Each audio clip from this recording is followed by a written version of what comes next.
Hello students, मैं उम्मीद करता हूं कि आप सभी लोग अच्छे होंगे।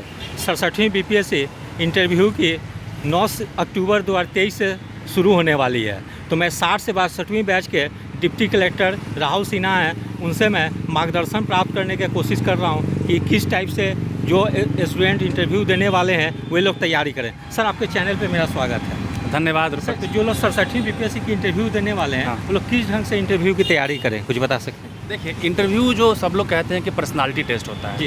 ये नॉलेज से ज़्यादा आपकी पर्सनालिटी को देखा जाता है कि आप हर सिचुएशन में कैसे रिएक्ट करते हैं। जी। जैसे कोई कठिन सवाल आपसे पूछा जाता जी। है, आपको नहीं पता है तो आप कैसे रिएक्ट करते हैं। जी। आप तुक्का मारते हैं, गलत जवाब देने की कोशिश करते हैं, या बोर्ड के सामने बोलते हैं कि सर मैंने ये नहीं पढ़ा है। जी। तो वही आपके पर्सनालिटी को देखा जाता है। जी। ये देखा जाता है कि आप कितने पॉलिटिकली इंक्लाइंड हैं। जी। कभी कभी कुछ सवाल ऐसा पूछा जाता है, देखा जाता है कि आपको किसी पॉलिटिकल पार्टी के प्रति तो जागरूकता नहीं है, जी। तो या फिर अमीर गरीब में या जातिवाद, इन सब चीज़ों से अपने आप को बैलेंस करके जितना आप चलिएगा जी।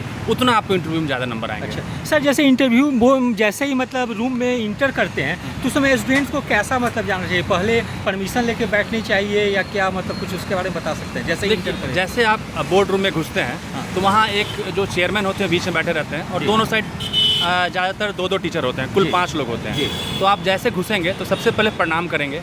ये गुड मॉर्निंग, गुड आफ्टरनून हमारे बिहार का कल्चर नहीं है, तो आप प्रणाम सर बोलेंगे या मैडम होंगी। और एक बार प्रणाम का हाथ धर के जितने भी बोर्ड के मेंबर हैं सबको एक तरफ आप घूम जाएंगे, सबको प्रणाम सर नहीं करेंगे। वो थोड़ा खराब रिस्पॉन्स जाता है। फिर आप प्रतीक्षा करेंगे, वो रिस्पॉन्स देंगे कि बैठिए। अगर नहीं देते हैं तो आप पूछेंगे क्या सर मैं बैठ सकता हूँ या मैडम बैठ सकता हूँ। एक बार परमिशन लेके ही बैठेंगे आप। अच्छा सर, जैसे इंटरव्यू बोर्ड में गए उसके बाद से कोई जैसे शुरू में ही आप 2-3 प्रश्न का अगर जवाब नहीं दे पाते हैं तो फिर कैसा बोर्ड पे मतलब रिएक्शन मतलब उसकी रहती है?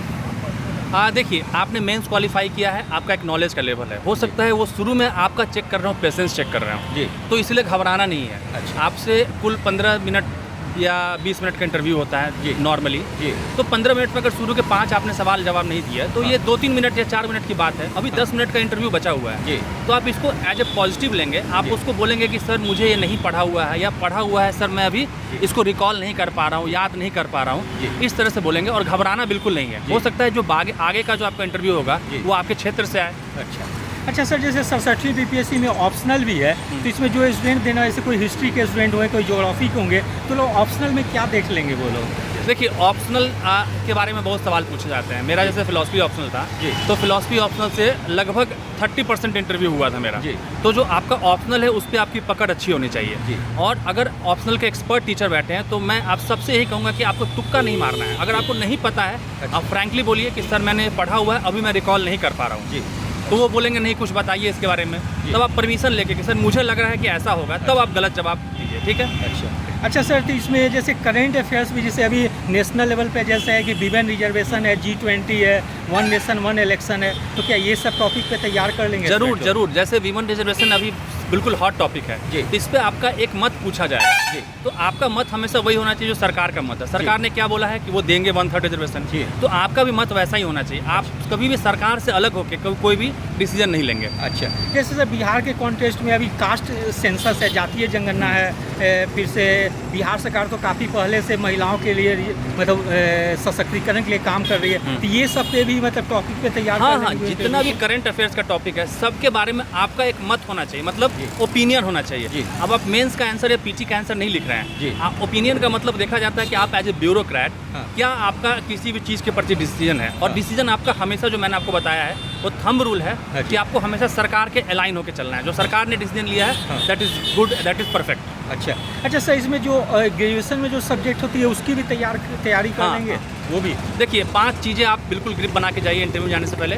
आपका गृह जिला, आप वर्तमान में किस जिला में रह रहे हैं, आपका ऑप्शनल सब्जेक्ट, आपका ग्रेजुएशन सब्जेक्ट, और तीसरा आपके पिताजी क्या जॉब करते हैं। अच्छा। क्योंकि जो पिछले बार का मैंने इंटरव्यू एनालिसिस देखा वो पूछते हैं कि आपके पिताजी क्या जॉब करते हैं, और उस जॉब से रिलेटेड भी सवाल पूछ देते हैं। अच्छा। तो ये 5 जो है ये मैंने मतलब एक पूरा तैयारी करके जाएंगे, लेकिन इन 5 पे आप अलग से फोकस करेंगे। अच्छा सर, कुछ लोग जैसे चॉइस प्रेफरेंस भी देखते हैं, कोई डिप्टी कलेक्टर, कोई डीएसपी, तो वहाँ से भी पूछ दिया आपने ये पोस्ट का चॉइस क्यों दिया, तो उसके बारे में कैसे तैयारी? देखिए, उसके बारे में आपका जो आंसर होना चाहिए बहुत ही जस्टिफाइड आंसर होना चाहिए कि सर मुझे जो पुलिस का यूनिफॉर्म है उससे बचपन से लगाव था और मैं इस तैयारी में इसलिए आया, इसलिए मैंने डीएसपी को ऊपर रखा है, एसडीएम से ऊपर रखा है। अच्छा। अगर आप रेवेन्यू ऑफिसर को ऊपर रखते हैं उदाहरण के तौर पे, तो आप कह सकते हैं कि सर मेरा बचपन से लगाव था इस फील्ड में। और ये ठीक है। अच्छा, जैसे कुछ सिचुएशनल बेस्ड क्वेश्चन भी पूछ दिया था कि आप सपोज कि डीएसपी हैं या एसडीएम है, 500 की भीड़ अगर आपको मतलब घेर लेती है तो यहाँ पे अटैक कर देती है, वैसी सिचुएशन में आप क्या करेंगे? तो इस टाइप का क्वेश्चन का जवाब किस तरह? देखिए, इस टाइप के क्वेश्चन का बिल्कुल प्रैक्टिकल जवाब देना चाहिए। 500 का भीड़ है और 10 पुलिस वाले हैं, तो आप लड़के नहीं हरा सकते हैं। तो जब भी हम लोग जब फील्ड में थे तो इस चीज़ को हम लोग देखते थे, नेगोशिएशन सबसे अच्छा तरीका होता है। आप बोलिएगा कि नेगोशिएशन करेंगे,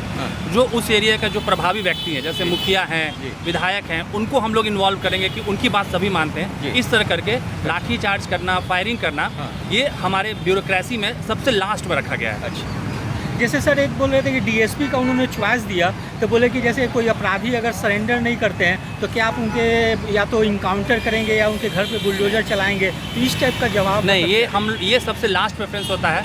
आप इनकाउंटर नहीं करेंगे तो आपको और भी तरीका दिए हैं। आप उनका ढिंढोरा जो पिटवाते हैं कि ये कर रहे हैं, उनके जहाँ है सब जगह पोस्टर चिपकवाते हैं। इस तरह से करके ये जो तरीका इनकाउंटर है, ये सब लिस्ट में कहीं भी नहीं लाई करता है। अच्छा, एक सर जैसे इंटरव्यू देने वाले 3 तरह के लोग होते हैं, एक जो सिंपल ग्रेजुएट होते हैं, एक जो कहीं जॉब में रहते हैं, तीसरा जो 35% में रिजर्वेशन आ गई है तो लड़कियों की संख्या भी काफ़ी बढ़ गई है। तो जैसे कोई जॉब में नहीं है तो उन लोग से जनरली इंटरव्यू पूछते हैं कि आप 6 साल 7 साल से अभी तक तैयारी कर रहे हैं, तो वो लोग क्या जवाब दें? मतलब कोई पॉजिटिव कोई मतलब जवाब हो? देखिए, ये 6 साल 7 साल वाला तैयारी जो है ना, ये बहुत निगेटिव इम्पैक्ट आता था। आप बोलिए कि सर मैं थोड़ा सा एजुकेशन मतलब जो वीक था, पढ़ाई में कमज़ोर था, इसलिए मुझे समय लगा, लेकिन पैरेलली मैं ट्यूशन पढ़ा रहा था, कोचिंग कर रहा था कि अपना देख रेख कर सको। और नॉर्मली सभी बच्चे यही करते हैं। सिर्फ ये बोल देना कि 7 साल से मैं तैयारी कर रहा था और कुछ काम नहीं किया, तो ये आपका वीकनेस दर्शाता है। अच्छा। आपको इंटरव्यू में ये ध्यान रखना है कि मैं बहुत वीक नहीं हूँ, कमज़ोर नहीं हूँ, नकारा नहीं हूँ। आप एक इंपॉर्टेंट पर्सनालिटी हैं क्योंकि आपने मेंस क्वालिफाई किया हुआ है, इसीलिए तो अपने आप को बैलेंस करके प्रेजेंट करना है। अच्छा, जैसे कोई जॉब में, कोई जैसे स्टेट गवर्नमेंट के जॉब में सप्लाई इंस्पेक्टर है या और भी जॉब में है या सेंट्रल में बैंक में है,